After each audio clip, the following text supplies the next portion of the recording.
Bismillahirrahmanirrahim. Assalamualaikum warahmatullahi wabarakatuh. Pertama-tama marilah kita panjatkan puji dan syukur kehadirat Allah Subhanahu wa taala. Tak lupa salawat serta salam tetap tercurah limpah kepada Nabi besar kita, yaitu Nabi Muhammad SAW. Sebelumnya saya ucapkan terima kasih kepada Bapak Panji Farman SEMAK selaku dosen pengampu mata kuliah manajemen keuangan yang telah memberikan kesempatan kepada kelompok kami untuk membuat video presentasi hasil diskusi kami.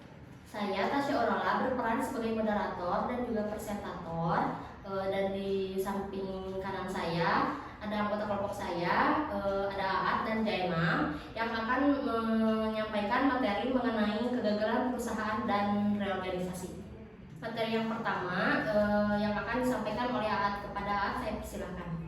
Baik, terima kasih kepada moderator yang telah memberikan kesempatannya. Di sini saya akan menjelaskan pengertian kegagalan perusahaan. Kegagalan adalah tidak tercapainya tujuan yang diinginkan atau direncanakan dan sering dianggap kebalikan dari kesuksesan. Kegagalan perusahaan adalah terjadinya suatu bisnis yang tidak dapat beroperasi secara menguntungkan dan tidak dapat memperoleh uang karena pendapatannya tidak dapat menutupi pengeluarannya, yang dapat menyebabkan penciutan perusahaan menjadi lebih kecil, bahkan dalam kesulitan yang lebih berat, perusahaan tersebut bisa ditutup. Sekian penjelasan dari saya kembalikan kepada moderator. Terima kasih kepada Aat yang telah memaparkan materi. Materi yang selanjutnya yang akan disampaikan oleh saya sendiri, yaitu mengenai macam-macam kegagalan perusahaan. Macam-macam kegagalan perusahaan ada dua. Yang pertama, kegagalan ekonomis. Kegagalan ekonomis dapat terjadi karena pendapatan perusahaan tidak bisa menutupi jumlah biaya, termasuk biaya modal, misalnya biaya telepon, biaya listrik, biaya bunga, dan lain-lain. Yang kedua, kegagalan usaha. Kegagalan ini dapat menimbulkan kerugian krediturnya, misalnya tidak terbayarnya hutang perusahaan. Dan cara menanggulanginya, yang pertama, perpanjang waktu kredit, yang akan memberi sedikit waktu bagi manajemen untuk memperbaiki kondisi perusahaan. Yang kedua, komposisi. Komposisi yaitu meminta kesediaan kreditur untuk menerima pengurangan pembayaran hutang perusahaan. Yang ketiga, likuidasi. Likuidasi yaitu penutupan dan pembubaran perusahaan dengan melakukan pelelangan seluruh aset perusahaan, gunanya untuk membayar semua hutang perusahaan kepada kreditur. Sekian penjelasan dari saya. Materi selanjutnya akan disampaikan oleh Jainal. Kepada Jainal, saya persilakan. Di sini saya akan menjelaskan tentang sebab-sebab kegagalan perusahaan. Yang pertama adalah ketidakmampuan manajemen, yaitu ketika organisasi memiliki kesulitan dalam mengelola, mengendalikan atau mengatur sumber daya dan kurang efektif dalam suatu proyek yang menyebabkan perencanaan, perorganisasian, kepemimpinan, dan pengendalian bermasalah. Yang kedua adalah kurangnya pengalaman bidang manajerial yang berdampak, keputusan yang tidak tepat, kurangnya pengawasan dalam mengelola operasi, kesulitan dalam mengelola tim, kurangnya perencanaan dalam strategi jangka panjang, kesulitan dalam mengelola konflik. Yang ketiga adalah tidak adanya keseimbangan antara pemodal, penjual, produksi, dan lain-lain. Masalah yang akan timbul ketika tidak ada keseimbangan adalah produksi yang melebihi batas permintaan, produksi tidak dapat memenuhi permintaan, kurangnya penjualan atau kesulitan dalam mengelola prospek penjualan, upaya pemasaran tidak efektif, ketidakseimbangan antara pendapatan dan penjualan. Yang keempat adalah kurangnya pengalaman dari bidang produksi. Nah, berikut ini beberapa dampak dari kurangnya pengalaman produksi, meliputi kualitas produk yang buruk, waktu dan biaya tidak terkendali, ketidakmampuan mengidentifikasi masalah produksi, kurangnya inovasi dalam proses produksi, ketidakmampuan mengelola persediaan. Yang kelima adalah kelalaian. Berikut ini beberapa contoh kelalaian dalam kegagalan perusahaan, meliputi kurangnya perencanaan, kurangnya pengawasan keuangan, pengabaian terhadap pengabaian terhadap pelanggan, kurangnya inovasi, kurangnya pengawasan manajemen, pengabaian terhadap peraturan dan hukum. Yang keenam adalah musibah.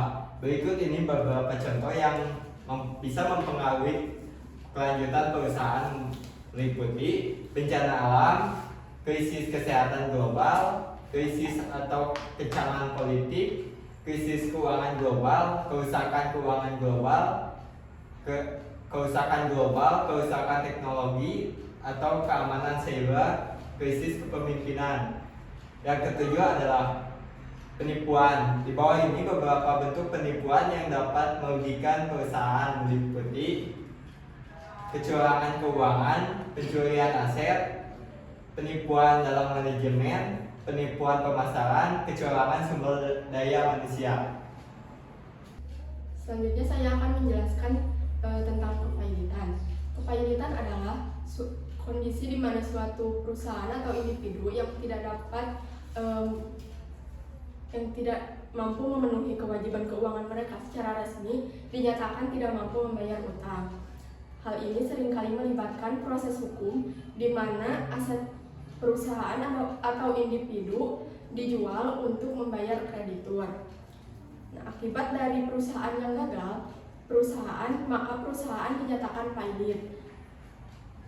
Nah, di sini ada kepailitan menurut hukum. Yang pertama yaitu sesuai dengan ketetapan undang-undang. Contohnya terdapat pada Undang-Undang Nomor 37 Tahun 2004 yang mengatur tentang kepailitan dan penundaan kewajiban pembayaran utang.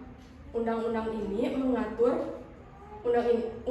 ini membahas proses kepailitan, tata cara pelunasan, penyelesaian utang, dan lain-lain. Nah, yang kedua yaitu dinyatakan pailit oleh keputusan pengadilan. Nah, proses ini meliputi pengajuan permohonan kepailitan, pemeriksaan oleh pengadilan, dan jika pengadilan menyimpulkan bahwa entitas tersebut memang tidak mampu membayar utangnya, maka keputusan pailit dikeluarkan.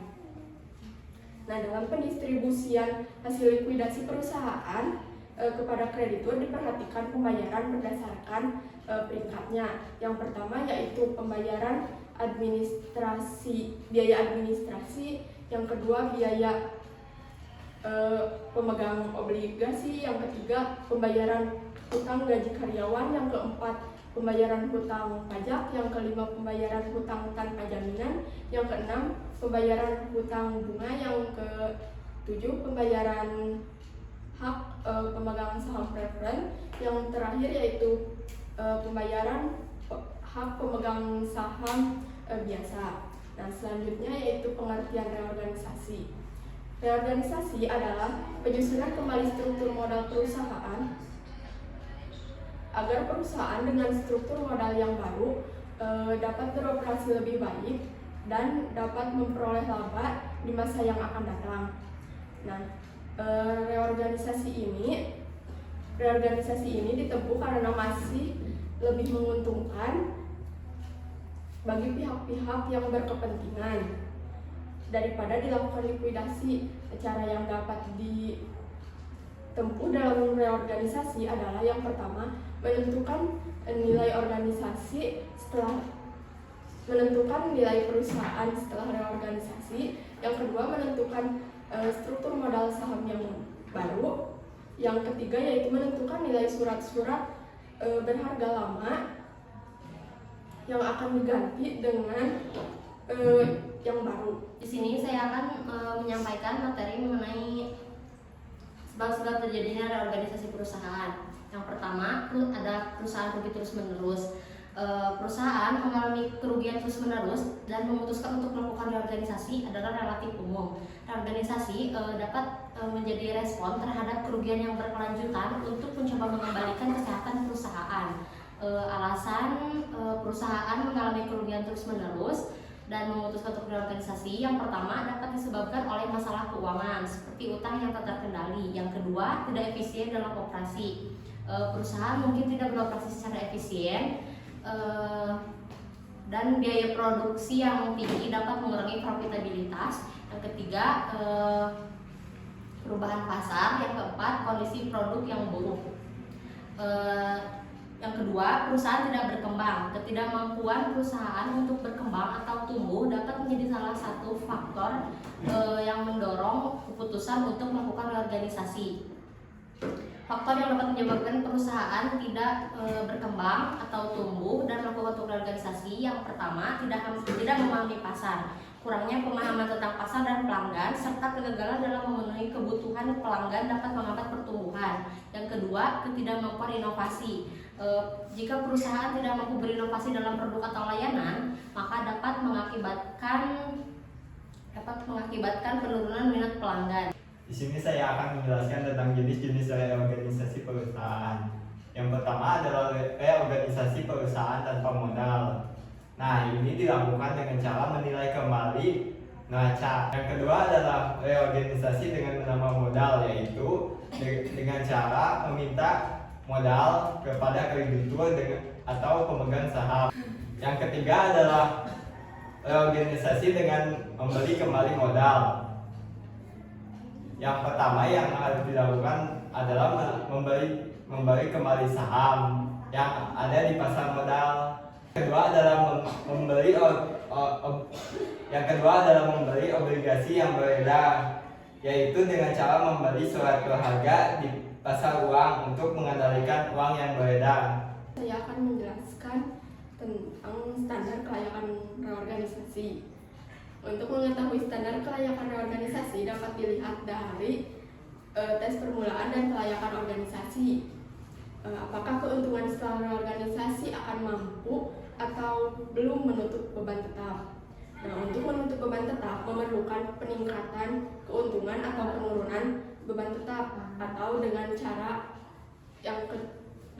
kedua-duanya. Selanjutnya, langkah-langkah dalam melakukan reorganisasi. Yang pertama yaitu menilai kembali aktiva di neraca untuk menentukan nilai aktiva. Nah, rumusnya yaitu NSA sama dengan X dikali NDA. Yang kedua yaitu menentukan besarnya modal saham baru dan cadangan dengan rumus MSB sama dengan MSL dikurang SR dikurang CD. Nah, selanjutnya di sini ada contoh mengurangi jumlah hutang-hutangnya atau menghilangkan saldo kerugian perusahaan. Nah, di sini ada neraca sebelum revolutionnya. Yang pertama yaitu kelasnya kan 1 juta, piutang 5 juta, barang 11 juta, aktiva tetap 20 juta, saldo ruginya 18 juta, maka jumlahnya 55 juta. Nah, hutang 15 juta, modal 40 juta, jumlahnya 55 juta. Nah, dari hasil revolution ternyata aktiva dalam neraca terjadi, kasnya lengkap, untuk piutang tidak tertagihnya 1 juta, maka sisanya 4 juta.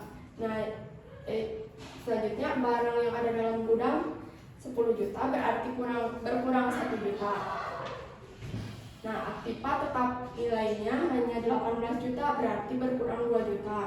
Dengan adanya berkurangnya aktiva tersebut, piutang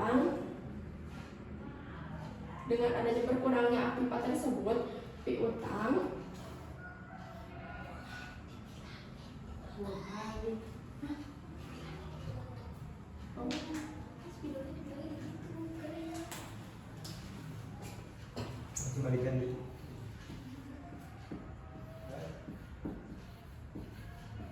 Saya tuh perlu ditulis atau tulis aja? Boleh kan tulisnya kita we. Piutang 1 juta ditambah barang tadi 1 juta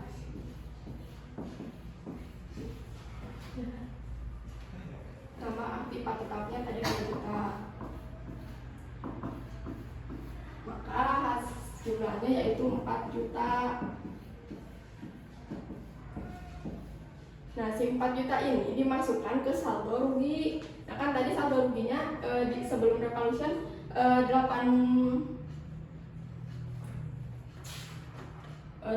juta.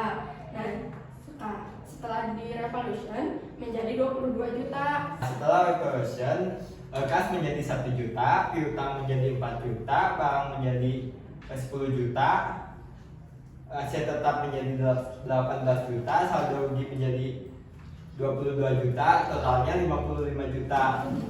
Sedangkan hutang 15 juta dan modal 40 juta, totalnya 55 juta. Nah, di sini kita harus menghilangkan saldo rugi, yaitu yang 22 juta itu dengan menggunakan rumus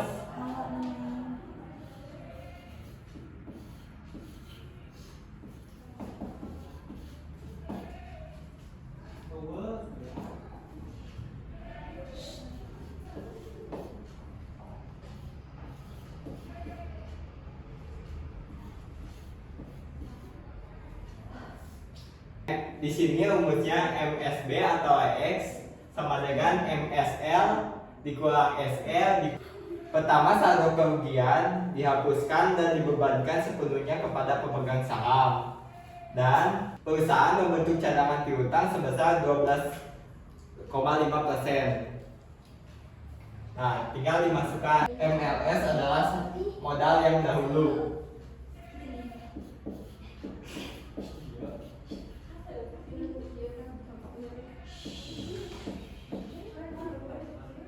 Nah, dikurangi SL adalah saldo rugi.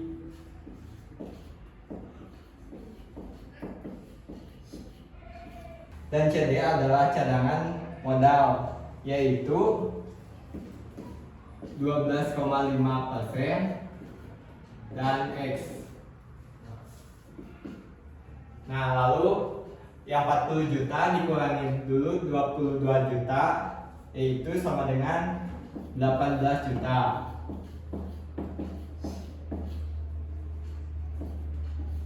Dan yang X yang 12,5% itu diubah ke bentuk koma, yaitu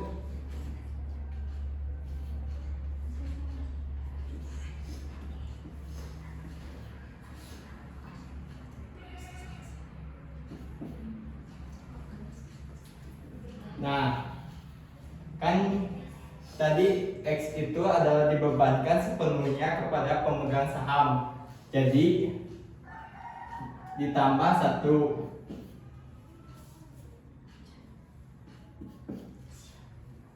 Nah, yang ini diubah-ubahkan jadi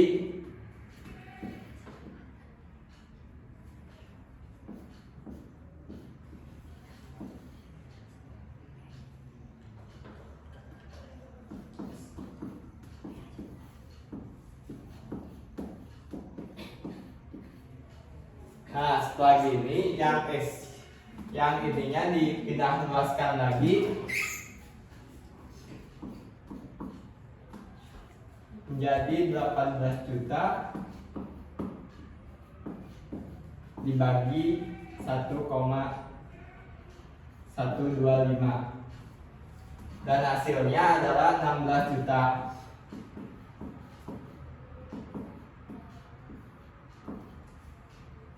Setelah ini untuk menentukan besaran biaya cadangan, yaitu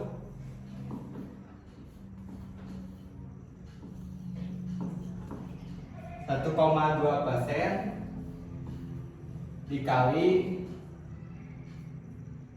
16 juta, yang hasilnya 2 juta. Karena biaya saldo rugi dibebankan kepada pemegang saham, maka saham lama sebesar 40 juta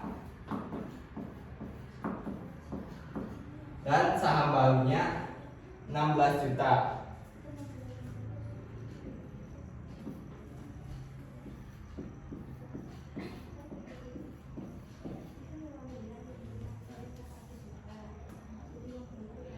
Nah, setelah ini tinggal diperbandingkan, yaitu kalau diperkecil yaitu 40 berbanding 16. atau kalau diperkecil lagi bisa menjadi 5/2. Nah, untuk menghitung pengurangan saham dapat ditentukan dengan saham lama, modal lama dikurangi modal baru, yaitu 22 juta.